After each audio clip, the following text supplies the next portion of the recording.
আপনারা জানেন যে আমি আপনাদের মতো সায়েন্সের স্টুডেন্ট না, আমি আর্টসের স্টুডেন্ট। নিশ্চয়ই আপনারা আমার থেকে বেশি ভালো বুঝবেন যে রিপ্রেজেন্টেশন দিয়েছে। আমি যতটুকু বুঝেছি, আমাদের দেশের প্রধানমন্ত্রী প্ল্যানিং যে পৃথিবীর শস্য ভাণ্ডার ইন্ডিয়াতে হতে হবে।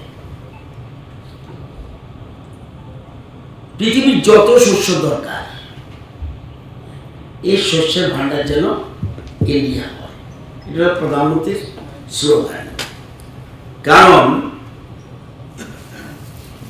আত্মনির্ভর হতে হলে, যেহেতু আমাদের Bharatvarsha total based on agri based, এবং আমাদের রাজ্য ত্রিপুরা সামগ্রিক উন্নয়ন, আমাদের ত্রিপুরা সামগ্রিক উন্নয়ন, কৃষি এবং কৃষকদের অবদান সবচেয়ে বেশি। আমরা অনেকে বলি জিএসডিপি, সারা দেশের ক্ষেত্রে হয় জিডিপি, স্টেটের ক্ষেত্রে হয় জিএসডিপি। আমাদের ত্রিপুরা সামগ্রিক উন্নয়নে কৃষি এবং কৃষকদের অবদান সবচেয়ে বেশি। 100% যদি আমি ডেভেলপমেন্ট পার্ট ধরি, তাহলে এদের 46% হলো agri and agri allied. Tourism, ব্যবসা, এগুলির থেকে আসে 41%। শিল্পের অবদান অনলি 13%। এই যে 100 রাজ্যের জিএসডিপি, এই 100 কিন্তু মেজর অংশটা হলো এগ্রি অ্যালাইন্ড। এবং এই জন্য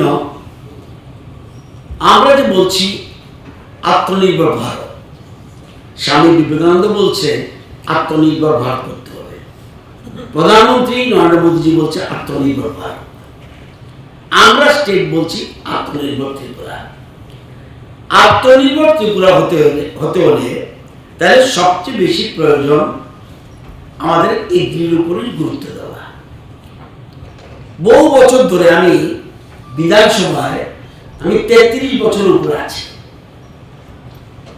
বহু মন্ত্রী বিধায়ক বলছে আমরা আত্মনির্ভর খাদ্যের স্বয়ম্বর হবো। তো খাদ্যের স্বয়ম্বরণে তো আমার কাছে প্ল্যানিং নেই। What is the planning? খাদ্য স্বয়ম্বর।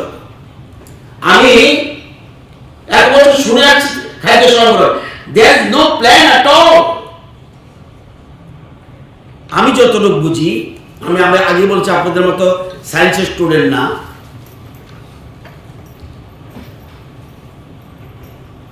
কৃষিতে সাকসেস হতে হলে সবচেয়ে যে জিনিসটা মেইন ইম্পর্টেন্ট দরকার সেটা হলো মাটি। তো মাটি তো আমি জানি না মাটির নিচে কি আছে। আমরা সয়েল হেলথ টেস্ট করি, সয়েল টেস্টিং করি, এটা সারফেস, উপরের অংশটা করে টেম্পোরারি, আপাতত কৃষকদের এই তুমি করতে পারো।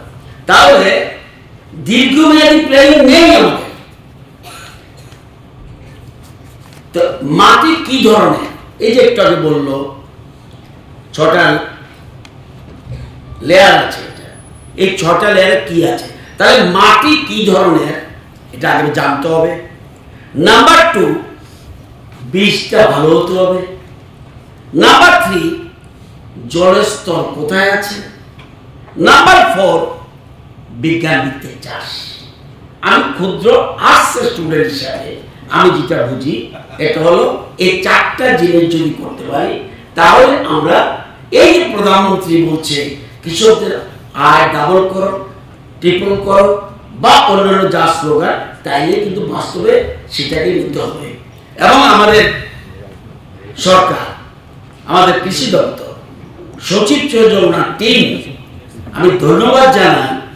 দেরিতে হলেও এই প্রথম একটা উদ্যোগ নিয়েছে যে মাটির নিচে কি আছে এটাকে জানার জন্য। এবং সেজন্য আমরা এই সংস্থার সাথে আমরা, আপনারা জানেন ভারতবর্ষে